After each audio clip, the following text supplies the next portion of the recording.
Trinidad, desde acá, desde el sector Candelaria en Arecibo, dándole un saludo en este día, dándole toda honra a nuestro Abba y deseando, ¿verdad?, que todos aquellos que nos están viendo a través de este medio sean, ¿verdad?, prosperados, sanados, restaurados, libertados y ser poderoso proveyendo en su esplendor a cada uno, ¿verdad? Y Abba le siga bendiciendo, bendito el que vive. Hoy tenemos la parashá número 48, la parashá Shoftim, la cual significa jueces. Y esta parashá comprende el libro de Devarim desde el capítulo 16, versículo 18 al capítulo 21 y versículo 9. Entonces hacemos una introducción, ¿verdad? Como siempre, hablando de qué es lo que hay en esta parashá. Esta parashá es extensa y tiene mucha, pero mucha información referente, ¿verdad?, a lo que se iba a establecer al pueblo de Israel cuando ellos lograran llegar, ¿verdad?, a la tierra prometida. Y Moshe procedió a repasar las normas necesarias para asegurar las condiciones de una sociedad civilizada. En cada ciudad debían nombrarse jueces y funcionarios locales y la justicia debía ser administrada correcta e imparcialmente. En consecuencia, un juez tenía prohibido mostrar parcialidad o aceptar soborno. Si un juez local encontrara un caso muy difícil de resolver, él tenía que derivarlo a una autoridad superior, y esto nosotros lo vemos hoy en día aquí, ¿verdad?, que tenemos el Tribunal de Justicia, Tribunal Superior, y del Tribunal Superior al Tribunal ¿qué? Federal, ¿verdad? Va subiendo, pero va subiendo ¿de qué? De autoridad. Entonces, a los Kohanim y la Suprema Corte, los ¿verdad?, con asiento en el santuario, eran, ¿verdad?, la autoridad superior. Su decisión era definitiva y la negativa a acatarla podía ser castigada con la muerte. El pecado de idolatría, determinado luego de una amplia investigación, era castigado con la muerte por apedreamiento. Usted se imagina si esa ley todavía estuviera hoy en día, cuántas personas estuvieran, ¿verdad?, muertas.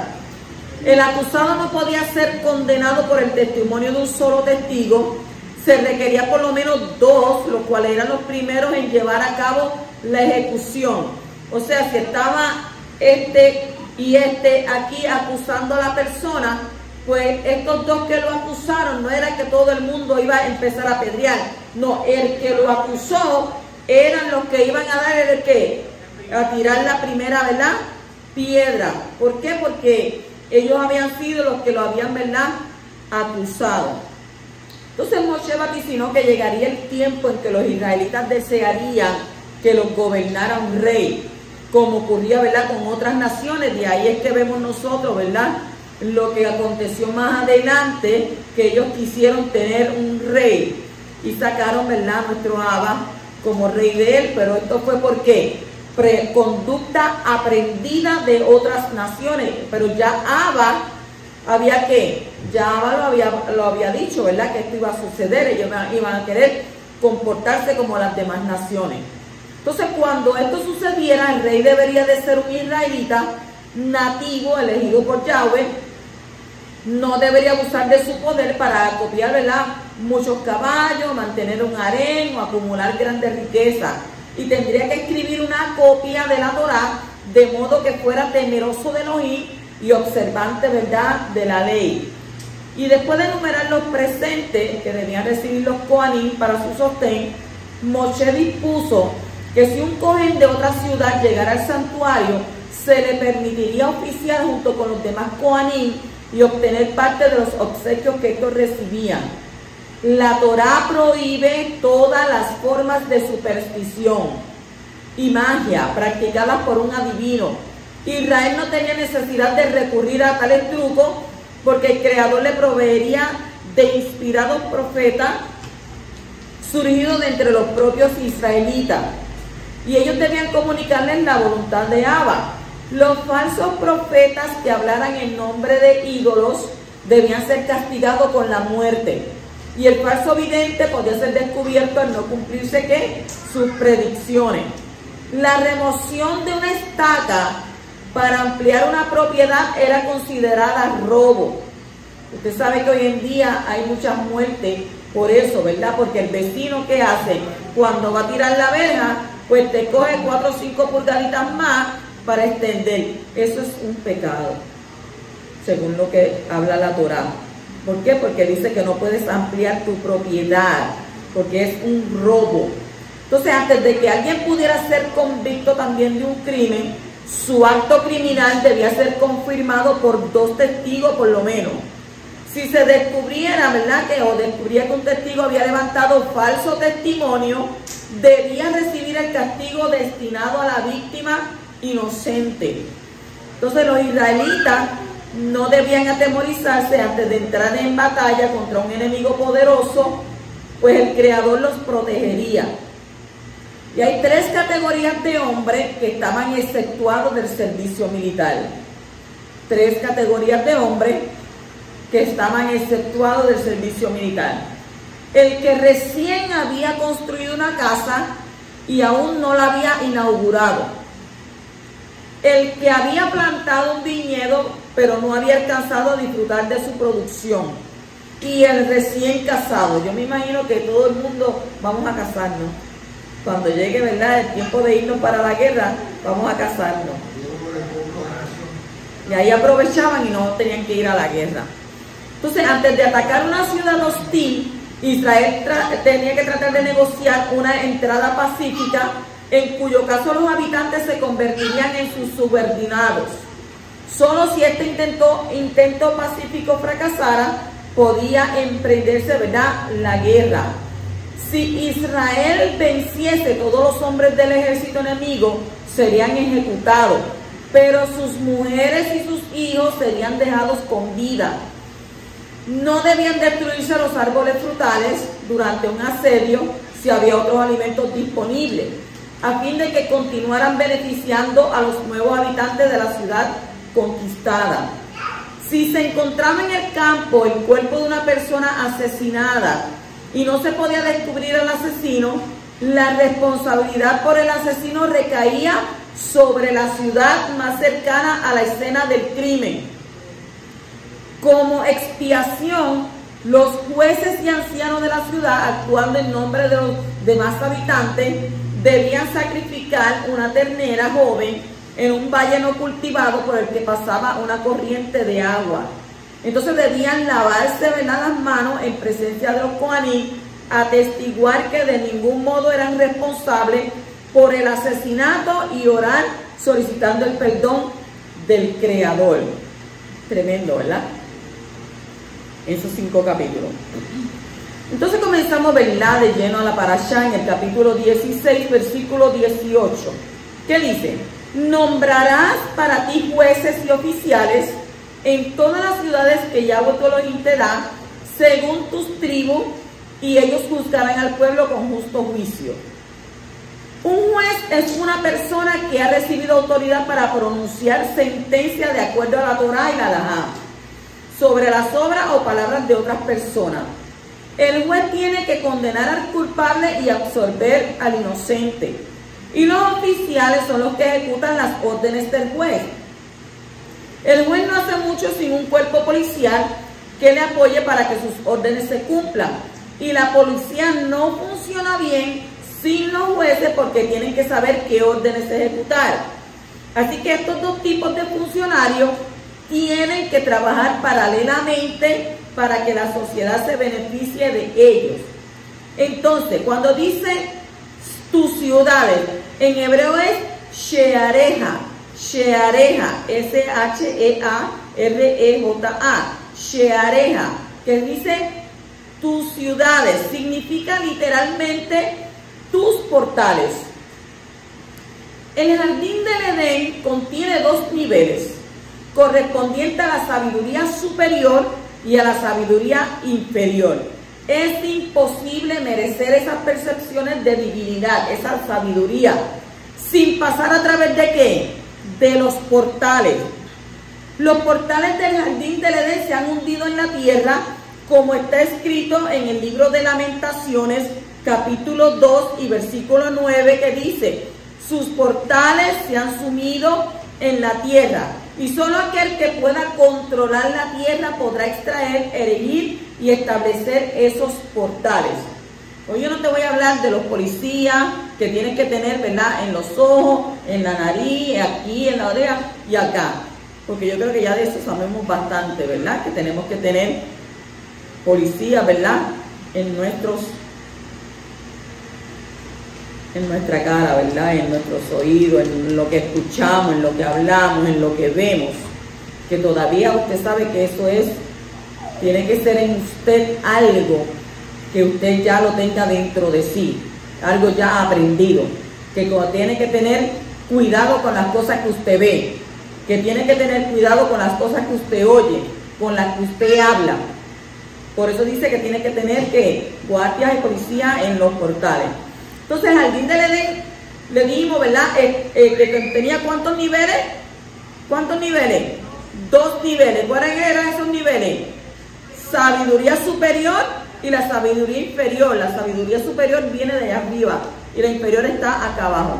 Entonces está escrito sobre una persona en Proverbios capítulo 29, versículo 4, dice: mediante el juicio el rey establece la Ares, establece la tierra. Y esto hace referencia al estudio de las leyes de la Alajá y decretos de la Torá, que permiten que la persona se transforme en un gobernante o en una autoridad. ¿Por qué? Porque los puestos son dados ¿por quién? ¿Por quién son dados los puestos de autoridad? Por nuestro Abacadosh. ¿Él qué? Él los da a quien él entiende que lo debe de tener. Entonces explica Rebbe Nachman que portales representan las misbot, que los portales a través de los cuales uno percibe la divinidad. Uno percibe ¿qué? La divinidad ¿de quién? Del poderoso. Entonces cuando dice así jueces y magistrados, hace referencia a los hombres conocedores de la ley de la Alajá. Definen y hacen cumplir la ley a los demás. Y de esa manera ellos elevan los portales, el conocimiento de las misbot en tu tribu para todos los israelitas. Y ustedes dirán, pero está diciendo Alajá. Alajá son leyes. En un verdín, los jueces que están ahí liderando tienen que ser conocedores de las leyes. Y las leyes se llaman Alajá. Nosotros somos que mesiánicos nazarenos, pertenecemos al judaísmo. Por tanto, yo te traigo lo que se estudia en el judaísmo. Y entonces, pues usted sabe, ¿verdad?, que estos jueces van a definir y van a hacer cumplir esta ley a los demás. Entonces, cuando decimos Shevet, Shevet, S-H-E-V-E-T, Shevet, Shevet es tribu. Y es un acrónimo para la frase Tabú Baaretz Sheareja. Tabú Baaretz Sheareja. Sus portales se han sumido en la tierra, en la Ares. Entonces, jueces y magistrados pondrás para ti en todas tus ciudades. Cuando no hay juicio abajo, hay juicio arriba. Cuando aquí no se hace juicio, allá arriba se está haciendo juicio. Entonces, si ignoramos, ¿verdad?, nuestra obligación de establecer un sistema de justicia en la tierra, entonces Yahweh utiliza su propio sistema de justicia. Y todas las cosas se vuelven sus ¿qué? Sus mensajeros para ejecutar sus juicios, instalando un claro y puro temor en nosotros mismos. Y obviamos la necesidad del cielo de inspirar temor en nosotros y consecuentemente no tememos más ¿a quién? Más que al poderoso. Porque a veces la gente, el ser humano es algo tremendo. A veces tienen miedo hasta de su propia sombra. No duermen con la luz apagada, duermen con la luz encendida, porque no sé a quién le tienen miedo. Porque si usted entiende que usted es luz en medio de las tinieblas, no importa que la luz esté apagada. O es que todavía cuando ustedes eran niños, recuerdan que les decían, si apagan la luz, te van a coger las patas. Te van a jalar por los pies. Por ahí viene el cuco, el fantasma. Te va a salir del closet. Mucho que me lo dijo. La mano negra, ¿se acuerdan de la mano negra? La mano pelúa. Esa te va a coger. pues la gente viene arrastrando temores desde niños, ¿verdad? Y entonces, ¿qué hacen ellos? Siempre ponen la luz encendida, dejan la luz prendida.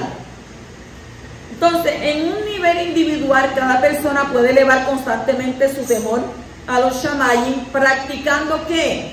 Practicando Itbodedut. Itbodedut. ¿Qué es el Itbodedut? El Itbodedut es tiempo separado con tu Abba, tú y él a solas. Por eso la Escritura dice que cuando entres en tu aposento, cierre la puerta detrás de ti y estés como, ¿en qué? En Itbodedut, apartado. ¿Con quién? Con él. Entonces, durante esta conversación privada diaria con Abba, uno debe juzgarse y evaluar cada una de sus acciones pasadas y presentes. ¿Para qué? Para determinar si fueron llevadas a cabo de la manera apropiada. Y también debe evaluar sus intenciones futuras para ver si son apropiadas. La persona que se juzga a sí misma no necesita temer a nada, ni a las autoridades, ni a ladrones, ni a ninguna otra cosa que pueda producirle temor, sino solo a quién, a nuestro Abba. Cuando hay una justicia apropiada en la tierra, el temor a Yahweh se establece y se eleva su nivel apropiado. Entonces la gente teme a Yahweh porque reconoce que Él es grande y no porque le temen al castigo. Porque mucha gente vive con temor, pero con temor de que, ay, como decía en otra escuela, te vas a ir al infierno, te vas a quemar. Entonces la gente estaba ahí, ¿por qué? Por miedo. Pero entonces cuando usted está por temor, porque es un temor ¿qué? Reverente. No es un temor de miedo, es un temor reverente. Si usted ama a Abba, por consecuente, usted va ¿a qué? A obedecer sus mandamientos. Entonces, había 3 tipos de tribunales en Israel. Con 3 jueces, con 23 jueces y con 71 jueces. Las ciudades con menos de 120 habitantes tenían un tribunal, un bedín, de 3 jueces. Las ciudades con más de 120 habitantes tenían un bedín de 23 jueces, llamado Pequeño Sanedrín. Las cortes de 3 jueces solo podían dictar sentencia sobre asuntos monetarios. Y para dar una sentencia de vida o muerte hacía falta un tribunal de 23 jueces. Y en Jerusalén había 3 tribunales, 2 de 23 jueces y 1 de 71, en el cual el sumo Cohen era el líder principal. Esto lo vemos, ¿verdad? Cuando iban a juzgar a quién, a Yeshua. Había un líder principal, un Cohen principal, que era el que estaba ¿qué? Liderando el juicio. Entonces, este último fue llamado el Gran Sanedrín. El Gran Sanedrín. ¿Qué hemos dicho? Hay un bedín, hay un pequeño Sanedrín y hay un ¿qué? Un Gran Sanedrín. Entonces, los hombres del Gran Sanedrín se reunían en un lugar designado para ellos en el Mishkan. En el capítulo 16 y versículo 19 dice: no torcerás el derecho, no harás acepción de persona, ni tomarás soborno, porque el soborno ciega los ojos de los sabios y pervierte las palabras del justo. Hoy nosotros sabemos, hoy en día, ¿verdad?, que hay mucha gente inocente en las cárceles. Y esas personas han sido ¿qué? Puestas en la cárcel, ¿por qué? Por esto, por soborno. Entonces dice, las nubes que cubren los ojos de la persona, oscureciendo espiritualmente su visión, corresponden a las clipot. ¿Qué son clipot? Cáscara, que impiden que las oraciones asciendan, que suban. Entonces, el juicio está ¿en dónde? El juicio está en los ojos. Usted ha visto, ¿verdad?, que en todo tribunal tienen, ¿verdad?, a esta mujer con una espada, con una balanza, y la tienen ¿qué? Con los ojos tapados. La tienen ahí de eso mismo, de lo que dice su nombre, de estatua. Pues entonces el juicio está ¿en dónde? En los ojos. Es decir, la persona juzga de acuerdo a cómo ve el asunto.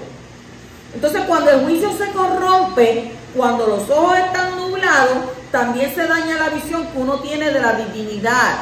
Y la persona se ve sujeta a los pensamientos perturbadores y externos durante la oración, durante la tefilá. Entonces, el dar caridad, especialmente antes de orar, si usted se encuentra una persona, acuérdese que mientras más caridad usted dé, que dice la Escritura, es mejor dar que recibir. Tienes que tener que, Yeshua dijo que los pobres iban a estar siempre entre medio de nosotros, pero nosotros teníamos que dar caridad.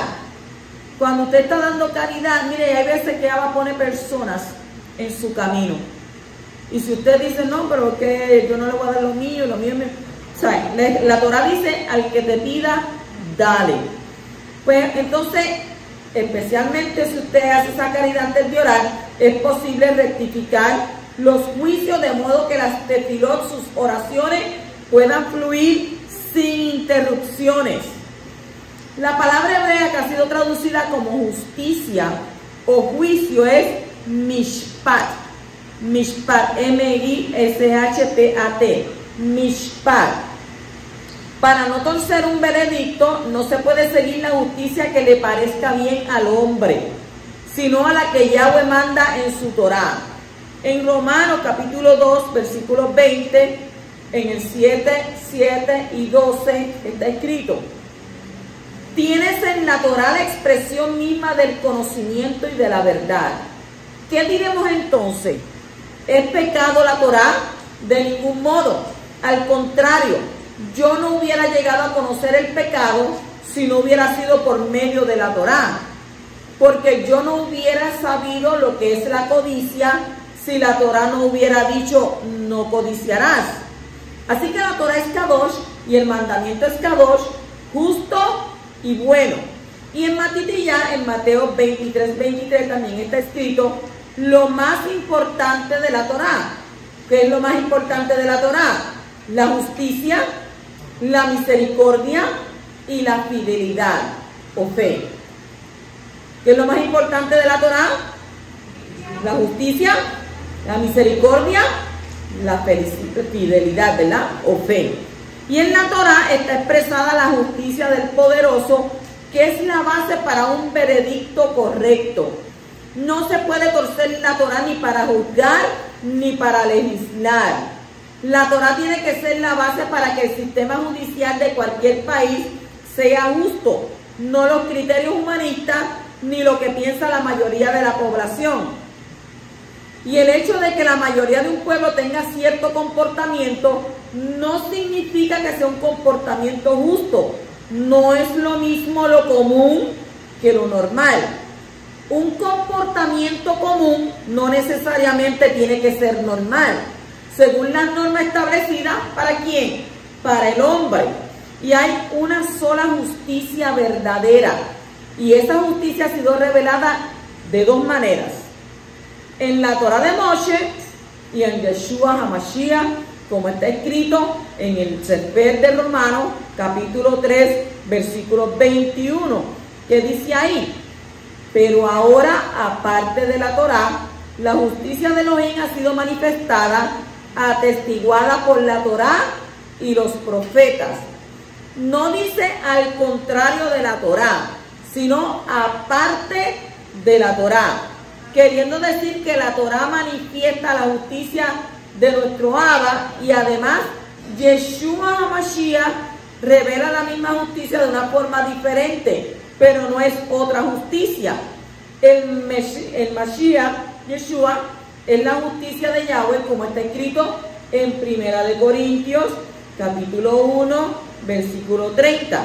Dice: mas por obra suya estáis vosotros en el Mashiach Yeshua, el cual se hizo para nosotros sabiduría de Elohim y justificación, santificación y redención. Él fue apartado. En el capítulo 16 y versículo 20 dice: la justicia buscará para que vivas y poseas la tierra que Yahweh tu Elohim te da. ¿Por qué se repite la palabra justicia 2 veces en este texto? Por un lado, se puede entenderlo de manera de que Yahweh es muy importante de que se emplee la justicia en la nación y por eso repite la palabra 2 veces. La justicia es uno de los pilares fundamentales para la sociedad. Si todo el mundo hace, ¿verdad?, injusticia, tendremos entonces una sociedad como en un caos. Entonces, por otro lado, está hablando de 2 manifestaciones de la justicia que hay que buscar. En hebreo dice perseguir. Como hemos, ¿verdad?, visto, la primera está en ¿qué? En la Torá escrita. Y hay que perseguir esa justicia para obtener una vida larga en la tierra con shalom, paz, ¿verdad?, y prosperidad. Pero la otra justicia que ha sido revelada, aparte de la Torá, es ¿quién? Yeshua HaMashiach, la Torá viviente. Tenemos la Torá escrita, pero tenemos la Torá viviente. Entonces hay que perseguir esa justicia de Abba, dada por medio de Yeshua el Mashiach, para obtener la vida eterna, como está escrito en el libro de Romanos, capítulo 3, versículos 22 al 24.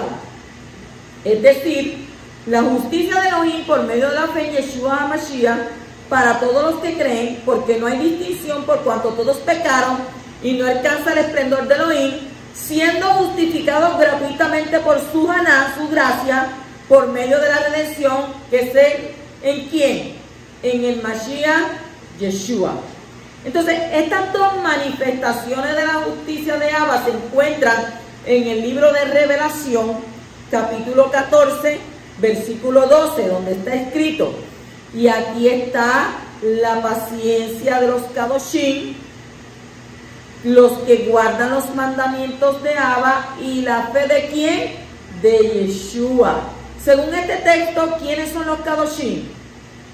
Los que buscan estas 2 manifestaciones de justicia, la Torah de Moshe y la fe de ¿quién?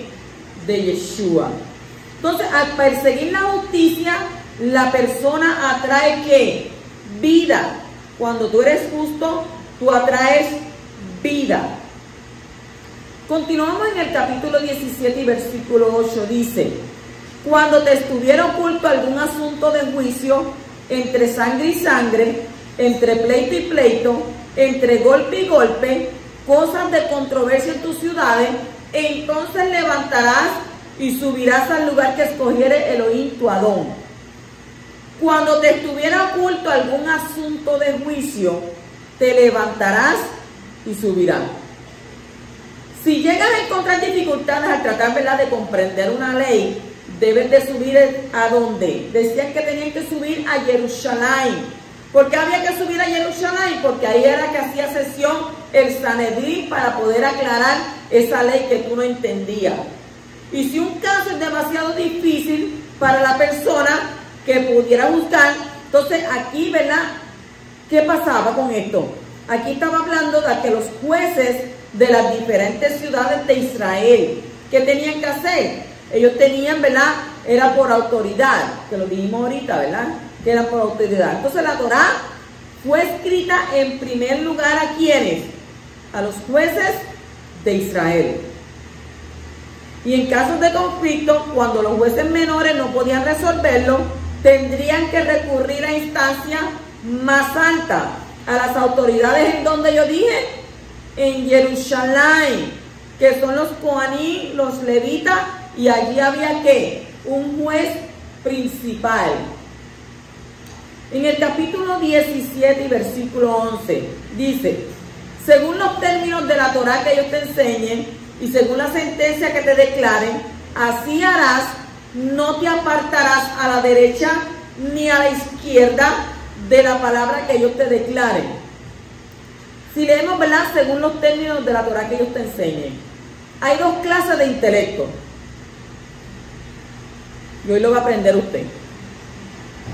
Hay 2 clases de intelecto. El primero se llama inmanente. Inmanente. Y el segundo se llama trascendente. Hay dos clases de intelecto, inmanente y trascendente. El intelecto inmanente es aquel que la persona ha adquirido, reside en su mente y representa su comprensión. Y el intelecto trascendente se encuentra por el momento más allá de su capacidad de comprensión. O sea que el primero representa comprensión, pero el segundo está ¿qué? Está más allá de su comprensión. Entonces uno debe siempre tratar de atraer un intelecto inmanente a partir del intelecto trascendente. Y usted vuelva y repítamelo porque eso yo no lo entiendo. Pon el video y vuélvelo, oye. La Torá que está revelada corresponde a la comprensión de la persona. Y la oración representa el nivel más elevado, más oculto, que son ¿qué? Las aspiraciones. ¿Entendieron eso? Lo que es el intelecto inmanente y trascendente. ¿Qué hace el inmanente? Representa ¿qué? Su comprensión. Y el trascendente, más allá de su capacidad de comprensión. Entonces siempre usted tiene que tratar de ¿qué? De atraer el intelecto inmanente a partir de ¿dónde? Del intelecto trascendente. Si uno se siente frustrado debido al hecho de que no puede alcanzar un intelecto superior ni comprensión en sus estudios, debe ascender al monte del Mishkan, a la casa de oración. ¿Dónde dice eso? En Isaías capítulo 56, versículo 7. ¿Desde dónde podrá traer el intelector trascendente? Desde donde usted puede traer ¿qué? El intelecto. ¿Cuál yo dije? Trascendente. Entonces, más aún, ¿verdad?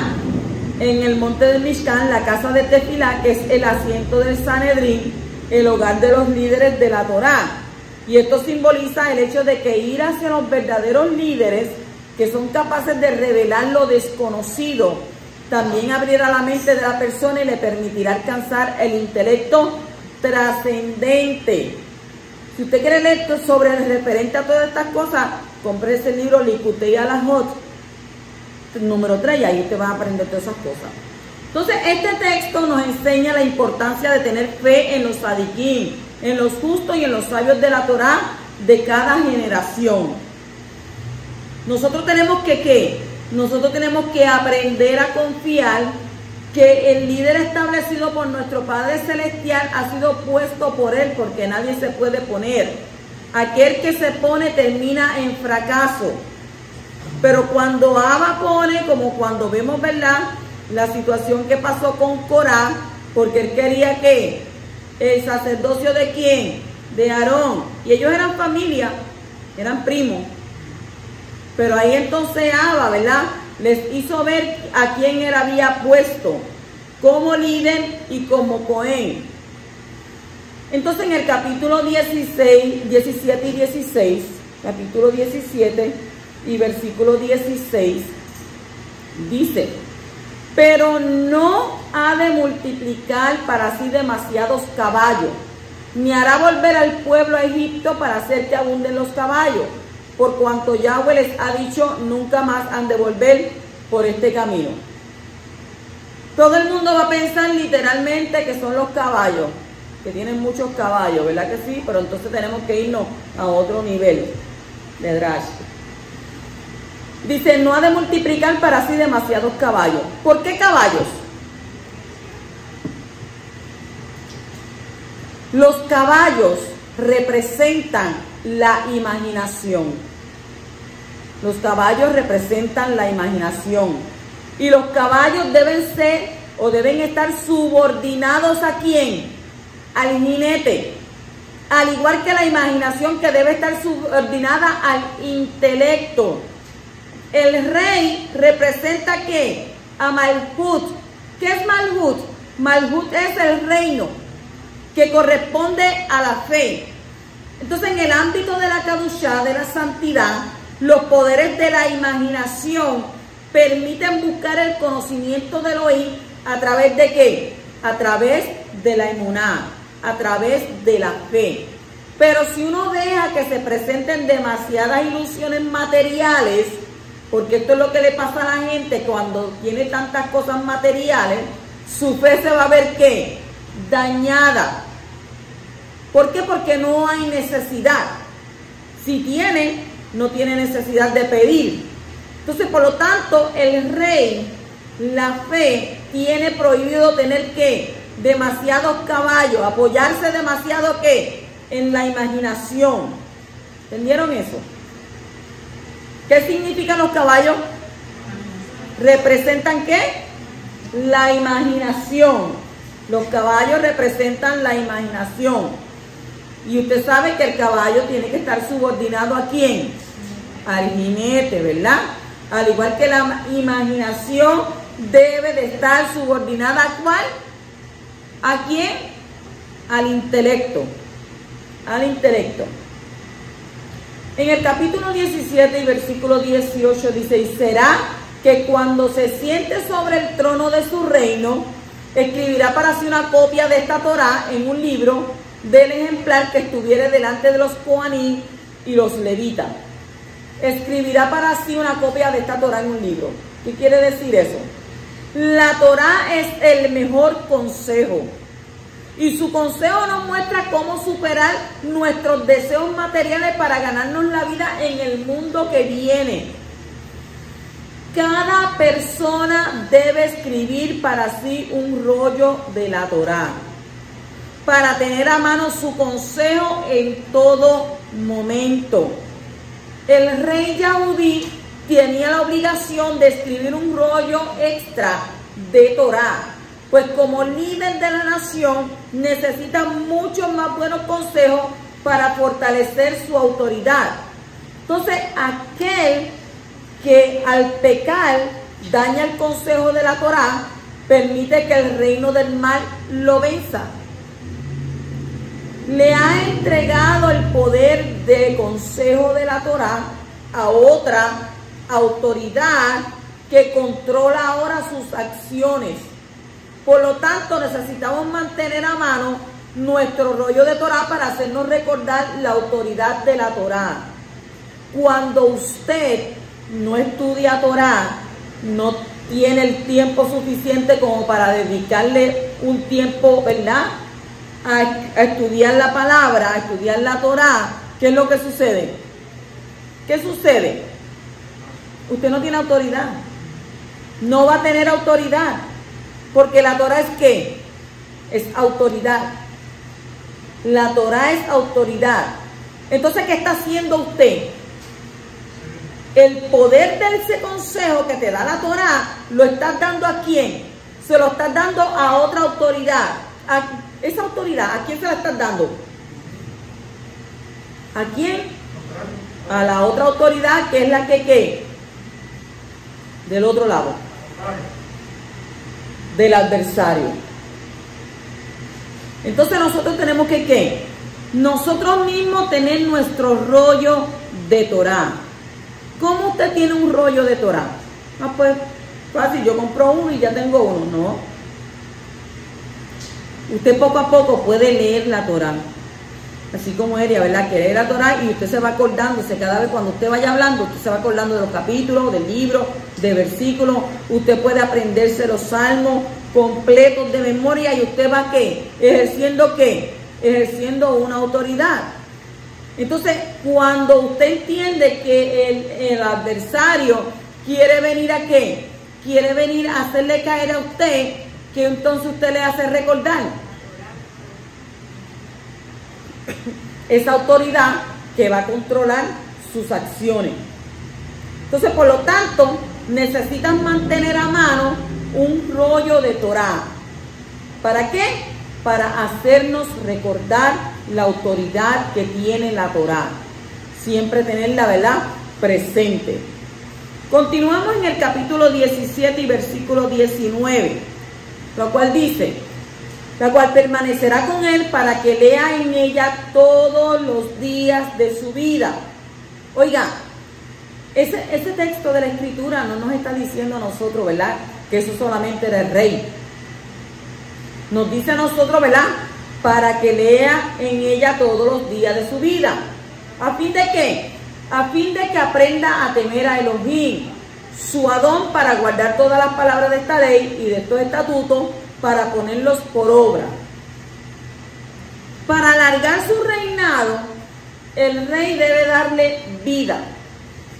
La Torá es vida, como está escrito en el libro de Devarim, capítulo 31 y versículo 20, que dice: es tu vida y el largo de tus días. Y la Torá es el nombre de Elohim. Usted lee la Torá y según usted lee la Torá, Abba le va a dar ¿qué? Largura de días, le va a dar vida. Entonces, así como uno llama a otra persona por su nombre, de la misma manera, cuando uno quiere llamar a la vida, debe llamarlo a él, al poderoso, por su nombre, si así pudiera decirse. Por lo tanto, al estudiar la Torá, llamamos a la vida y a la largura de días proveniente de nuestro Elohim. Y es por ello, ¿verdad?, que las Escrituras hacen referencia al estudio de la Torá del rey como Bekará, Bekará, V-E-K de kilómetro, A-R-A. Bekará, ¿qué significa? Que lea. Así, Bekará, lea. Pues está emitiendo una cría, K de kilómetro, R-I-A. Una cría es llamado. No venga a decir que es una cría de un animal. Es cría. Un llamado ¿a qué? A la vida y a la largura de día. Sin embargo, ¿verdad?, no es posible recibir la fuerza de vida de una sola vez. Esta debe estar medida y restringida para que no abrume a la persona. Y el estudio de la Torá permite recibir la fuerza de la luz de manera mesurada. Porque así como la Torá está dividida ¿en qué? En libros, en porciones semanales, en párrafos y versículos. De la misma manera, la vida suya está dividida ¿en qué? En días. Su vida está dividida en días. Y a lo largo de los días de su vida es posible recibir la fuerza de vida de la largura de día de nuestro Abacadosh. Entonces, cuando uno llena sus días con la divinidad inherente en el estudio de la Torá, le trae al reinado de su vida para que pueda perdurar mucho tiempo. Y ahora va a decir, ay, yo quiero vivir muchos años, pues yo voy a leer la Torá todos los días. De eso se trata. De que usted la lea todos los días. Y al leerla usted todos los días, usted va a tener ¿qué? Largura de días, porque le va a dar ¿qué? Vida. Entonces la muerte le va a pasar por el lado. No me lo voy a llevar porque te está leyendo Torá. Y el que lee la Torá es vida. Nos vemos otro día. Y al otro día viene y usted está bajo la cobertura leyendo Torá. Y ella vuelve y dice, pues hoy tampoco puedo porque hoy sí, mañana no. Pues no, hoy tampoco puedo porque está ¿qué? Está bajo la cobertura, porque dice, ¿verdad? Los sabios dicen que cuando usted está leyendo la Torá, usted tiene una cobertura. Donde las fuerzas enemigas, donde los del otro lado no pueden ¿qué? Penetrar. Porque usted está siendo ¿qué? Cubierto. Entonces, cuando uno llena ¿qué? Sus días con esa divinidad, estudiando esa Torá, pues usted ¿qué? Va a traer un reinado. ¿Un reinado de qué? Un reinado de vida, para que pueda perdurar mucho tiempo, para que usted pueda vivir largos días. Entonces, no es pastilla, no son sueros, son ¿qué? Son palabras de Torá, lo que te va a dar ¿qué? Largura de día. Entonces dice, para que lean ella todos los días de su vida. ¿Qué nos quiere decir eso? La palabra hebrea, kará, K de kilómetro, A-R-A, kará, puede significar tanto leer como llamar. Y así como el rey debe llamar para traer vida, de la misma manera nosotros debemos clamar nuestra declaración de fe. ¿Cuál es nuestra declaración de fe? El Shema, para traer el intelecto de Abba. Y así la mitzvah de recitar el Shema es conocida. ¿Usted sabe que es una mitzvah recitar el Shema? Entonces, ¿cómo se le llama eso? Kriyat Shema. Kriyat Shema. K-R-I-A-T. Kriyat Shema. Esa es la mitzvah de recitar el Shema. Y la mitzvah, porque es un mandamiento de leer la Torah, la mitzvah de leer la Torah es llamada Kriyat HaTorah. Oiga, hay dos mandamientos, si usted no lo sabía. ¿Cuál es ese? El primero, mandamiento de qué? De recitar qué? El Shema. Y la segunda de qué? De leer la Torah. Por tanto es Kriyat Shema y Kriyat HaTorah. Bekará, que dice que lea, significa literalmente que llame.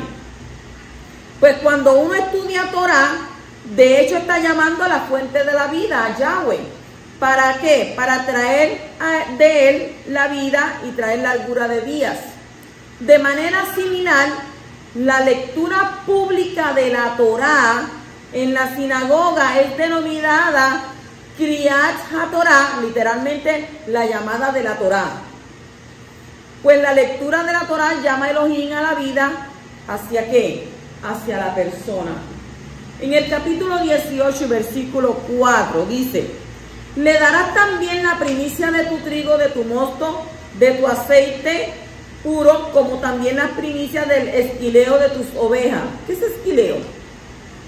Las primicias del esquileo de tus ovejas. Quitarle la lana, ¿verdad? Entonces las ovejas representan a la Torah.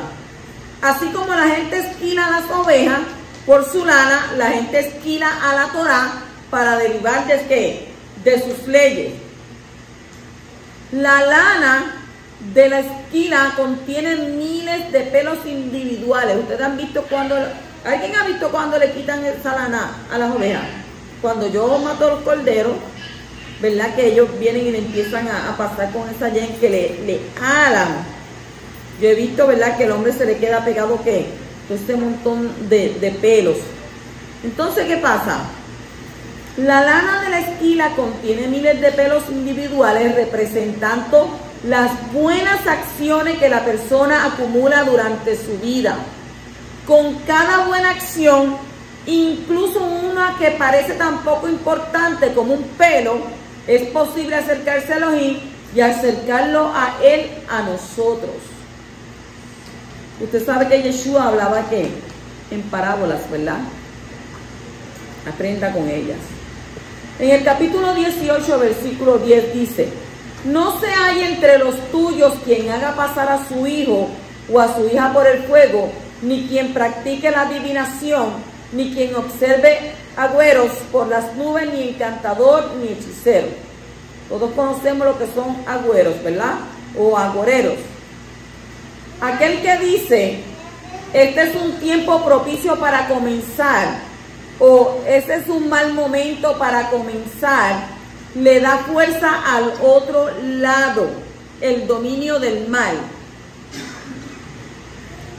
Esto representa un daño en el pacto. Pero aquel que no se apoya en agureros, agüeros o adivinos, sino que se mantiene fiel solamente a Elohim, ¿cuida de qué? Cuida el pacto. Y aprendemos la conexión entre la fidelidad y el pacto cuidado a partir de la introducción de Elohim a la mitzvah de la circuncisión. Porque la circuncisión es ¿qué? El pacto. Cuando Abba le ordenó ¿a quién? A Abraham, ¿verdad?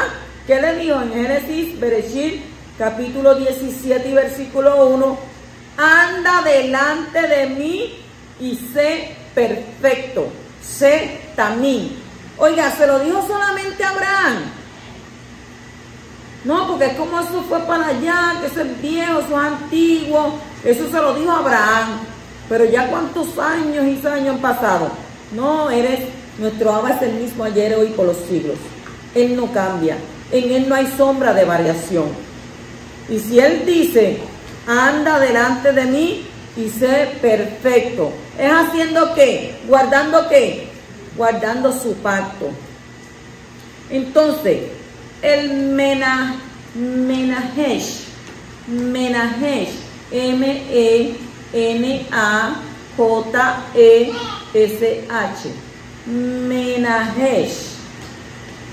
Menahesh es que interpreta los agüeros o los agoreros. Y está enraizado en el Nahash. Y Nahash es que serpiente, que le trajo el mar ¿a quién? A la humanidad. Y en lugar de interpretar los agoreros, ¿verdad? La persona debe cultivar una fe pura.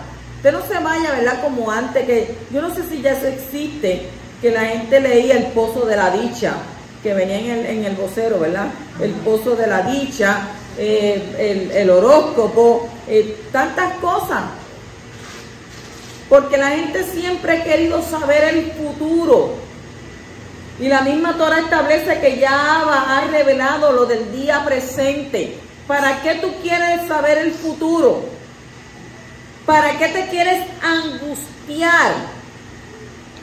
Porque si te vas a un adivino, a un espiritista, a un santero, y ese viene y te dice, dentro de un año te va a dar un cáncer.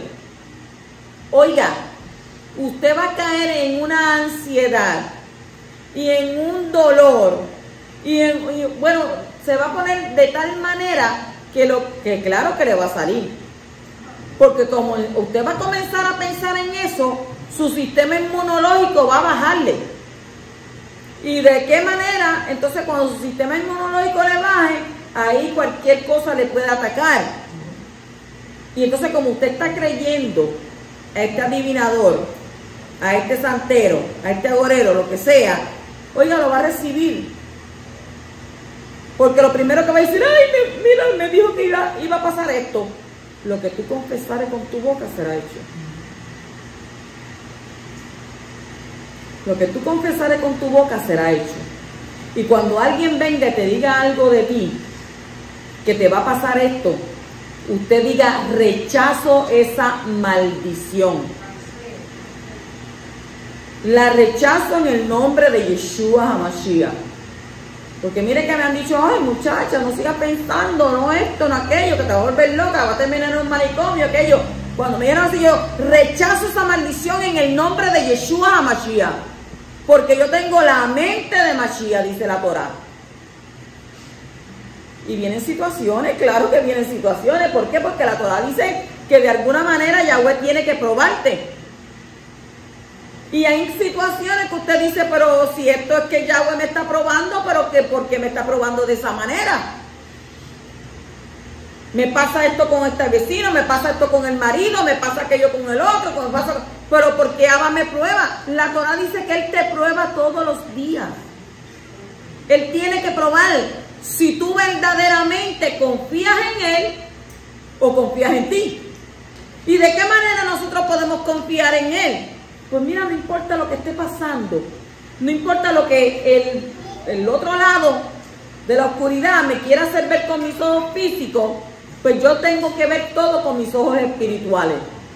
¿De qué manera? Rechazando.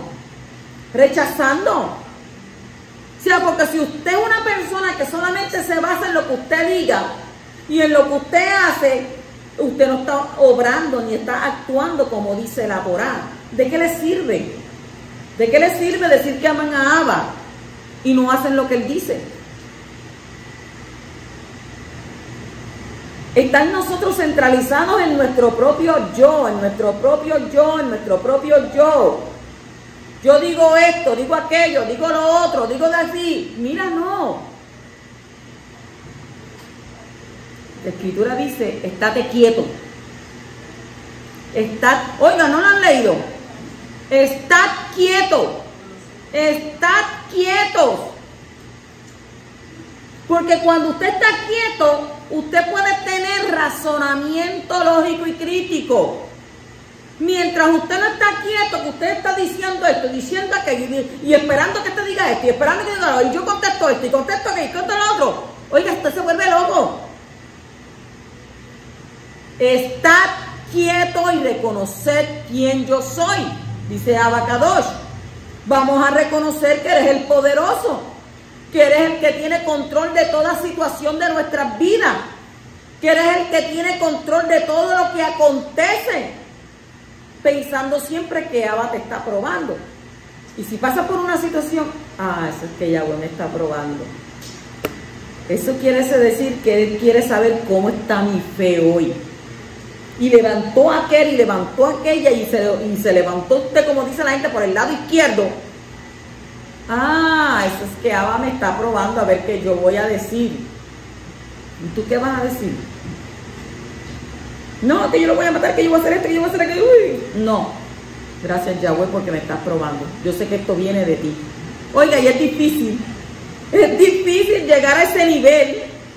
Es difícil cuando usted ve que todo se levanta en contra suya, cuando usted ve que no hay salida, cuando usted ve que no hay nada que usted pueda solucionar.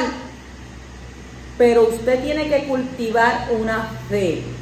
¿Una fe en quién? En el que todo lo puede arreglar. O sea, todo lo que acontezca en su vida, Él va a tener cuidado de usted y le va a sacar a flote. Nunca tome decisiones apresuradas. Nunca haga nada apresurado. Nunca quiera vivir apresurado. O sea, como alguien que yo conozco. ¿Te comes esto? Pero que vamos a comer después. Después vamos a comer aquello. ¿Y luego? Pues no sé, será esto. Pero ¿y más allá? Soy Padre Celestial. Vives como la Panasonic anticipando el futuro. Y eso no puede ser así. Entonces, todas las prohibiciones, ¿verdad?, mencionadas en estos versículos que acabamos de leer ahorita, se aplican a las personas que buscan consejos sobre lo que deben hacer. Por eso que usted ve que la gente es engañada cuando se van a los santeros, a los espiritistas, a los adivinadores, a los agoreros. ¿Por qué? Porque las maneras, ¿verdad?, esas maneras y esos medios que ellos utilizan para adquirir ese consejo son engañosos. Son erróneos, dado que están conectados con este mundo. Que este mundo es ¿qué? Pasajero. Y está lleno de ¿qué? De mentiras. Solo aquellos que estén unidos a la Torá, que en su fuente, ¿verdad?, representa el verdadero y eterno mundo que viene, alcanzan entonces un consejo correcto.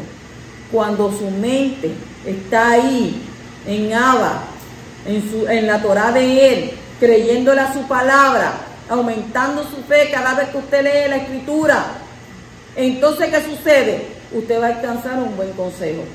Usted no tiene que ir donde el espiritista, usted no tiene que ir donde el santero. Mira que dime, está. Es más, hay veces que la gente va a esos lugares y se sientan y le dicen, no, porque es que yo estoy pasando por esta situación, aquello. Y el espiritista lo mira o el santero lo mira y le viene y le dice lo mismo que usted le dijo, pero en otras palabras. Porque es que yo veo que tú estás pasando por esto. Pues si tú se lo dijiste. Porque es que yo puedo percibir que aquel se levantó en contra tuya. Oye, se lo acabaste de decir. Pero con 800 pesos nosotros podemos resolver ese problema inmediatamente. Con 800 pesitos. Y usted como está tan... ¿Y qué tengo que hacer? No. Si es un hombre o una mujer, no tienes que hacer mucho. Vete allí y quítate la ropa que te voy a dar un baño con estas hierbas y estas cosas. Para yo poder entonces deleitar mis ojos. O sea que el tipo viene 800 pesos y una buena liga. Ya hizo el día. La próxima vez puedes venir, ¿verdad? Tú sabes, y pues seguimos hablando para seguir contragestando. Ya eso lo quitamos, pero si tú quieres, te subo un santo. O sea, si tú quieres, como dicen los santeros, si tú quieres yo te subo un santo. Para que esté entonces caminando siempre contigo. Ay, me subo un santo, ¿y cuánto es eso? Son unos 1.500 que tú me tienes que dar. Pero tanto, no, me lo puedes pagar en 3 paguitos de 500, tranquilo, no hay problema con eso. Pero tú vas a ver cómo yo te voy a subir ese santo. Y te voy a poner esto, y te voy a poner aquello, y te voy a hacer aquello, y te voy a hacer lo otro. Lo que te va a mandar es un demonio detrás de ti. Es un demonio detrás de ti que va a estar todo el tiempo ahí. Y entonces, como te va a estar ese demonio detrás de ti todo el tiempo, como tú tienes que volver de nuevo donde aquel santero, donde aquel agorero, donde aquel espiritista, va a venir él y te va a decir, porque el demonio le va a hablar al que te viene utilizando. Ah, te pasó esto, te pasó aquello, te pasó lo otro. Uy, sí, es verdad. ¿Cómo usted sabe eso? ¿Cómo yo lo sé? Esta gente tiene jerarquía. Tienen altos rangos. Acuérdese que al lado de mi casa vivían. Y allí se celebraba de todo. Y yo tengo hasta el libro que ellos hicieron. Tengo hasta el libro de lo que hablan ellos en la santería, de los yoruba, de los changotes, esas cosas que no merecen ser mencionados, son nombres, porque son nombres paganos, son nombres asquerosos que no se deben de mencionar, y muchísimo menos en el lugar Kadosh Kadoshim. Entonces, todas las prohibiciones que nuestro Abba nos menciona ahí, ¿verdad? En esos versículos se aplican a aquellas personas que son débiles de mente. Aquellas personas que no buscan el buen consejo, que no se acercan a alguien que de verdad pueda darle un consejo y decirle, mire, estoy pasando por esto, estoy pasando por aquello. Sino que van, ¿qué? Se van donde gente que piensan que, eso es una divinidad. Eso me dijo que olvídate. ¿Pero eso para qué? Son espíritus engañosos. Eso lo vemos en la Escritura. La Torá habla de eso. A ver, ¿a quién recordamos donde dice que pasaba todos los días y había una mujer que venía y decía, esos son unos verdaderos hombres fieles de Abba Kadosh? ¿Y qué tuvo que hacer? Saúl le reprendió, le echó fuera, y ya el hombre, ¿qué pasó? ¿Por qué estaban peleando? ¿Por qué los querían matar? Porque ya no les daba ganancia. Porque ya le había sacado el demonio y se lo había echado fuera. Entonces, eso es un ejemplo para nosotros. Eso está más que claro. Entonces, estos medios, ¿verdad? Y estas maneras que utilizan para adquirir ese consejo son medios engañosos, ¿verdad? Son erróneos, dado que están conectados, ¿verdad? Con este mundo. Son erróneos. Entonces tenemos que buscar la fuente, estar unidos. ¿Unidos qué? Aquello que representa la verdad, aquello que nos representa, ¿verdad? La fe auténtica. ¿Pero en quién? En nuestro Abba Kadosh. En el capítulo 18, versículo 13 dice, perfecto serás para con Elohim tu creador. Y mire que, yo no soy perfecto. Pues la Torá dice aquí que tiene que ser perfecto. Entonces, tamín es sin tacha. Tamín. También dice, ¿verdad?, que significa simpleza. Tamín sin tacha. Y también significa simpleza. Y uno debe de ser siempre sincero, completo y perfecto con nuestro Abba. De esa manera se demuestra una verdadera fe. La gente tiende a pensar que incluso al servir a Abba, ¿verdad?, sigue estando sujeta a las leyes de la naturaleza. Pero esto no es necesariamente así.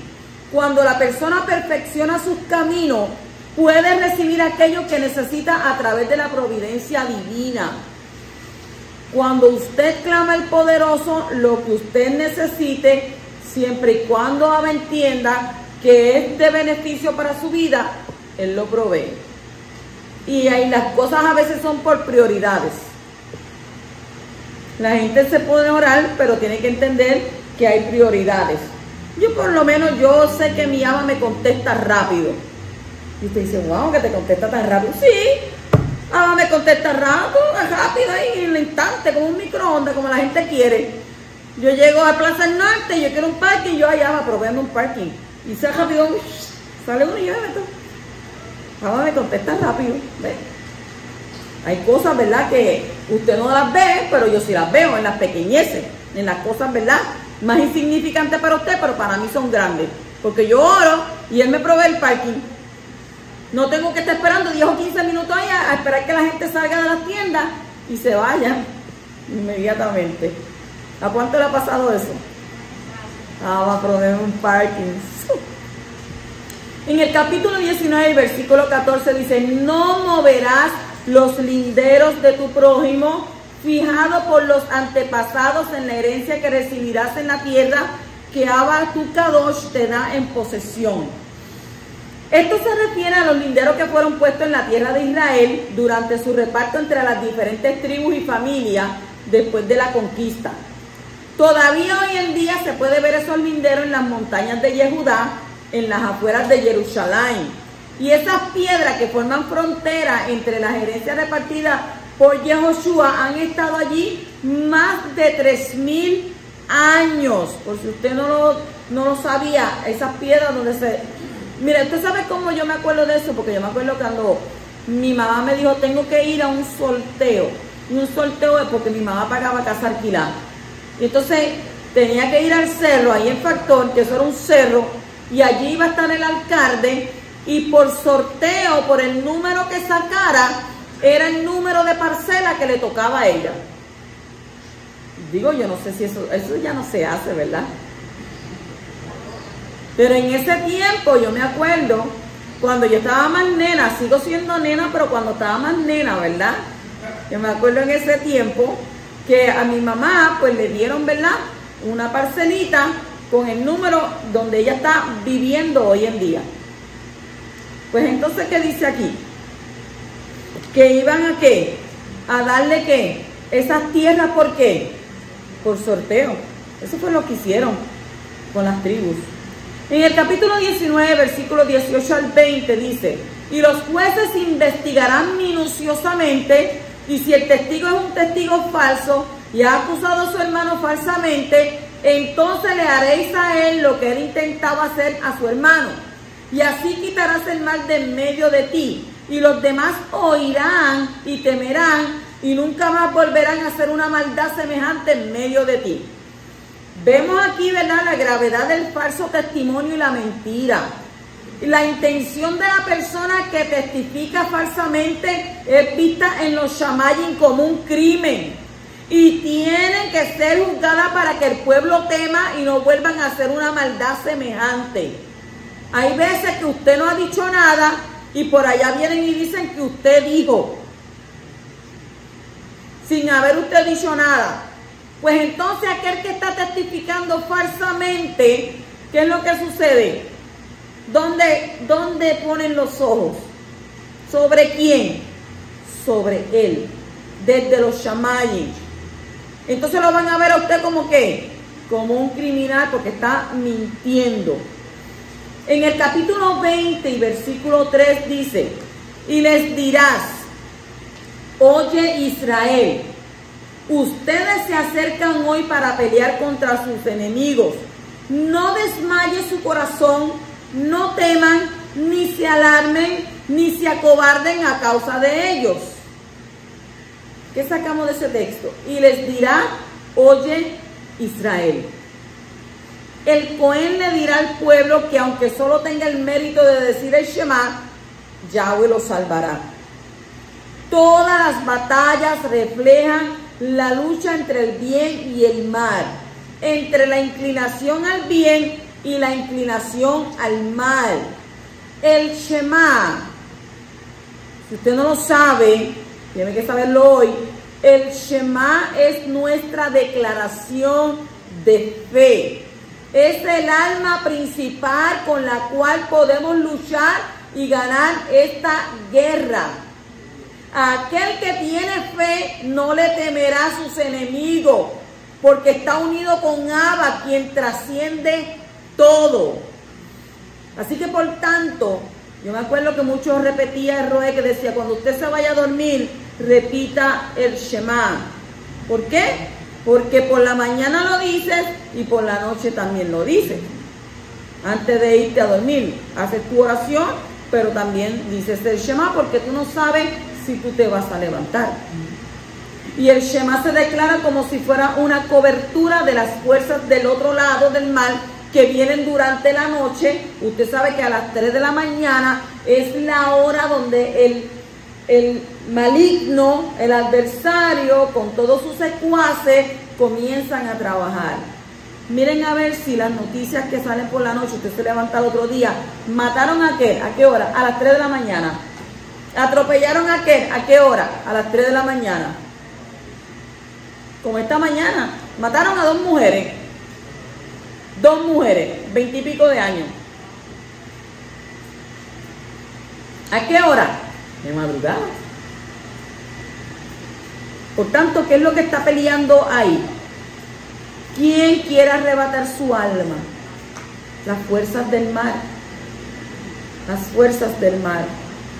En el capítulo 21 y versículo 1 dice: cuando fuera encontrado un cadáver en el campo, en la tierra que Elohim tu creador te da para poseerla, y no se supiese quién lo haya muerto. Cuando fuera encontrado un cadáver. Cadáver es halal, jajal, jajal, J-A-J-A-L, jajal. Se parece mucho a halal, pero es jajal. Jajal es un cadáver. Implica hilul, hilul. Pero es un ¿qué? Un hilul Shabbat.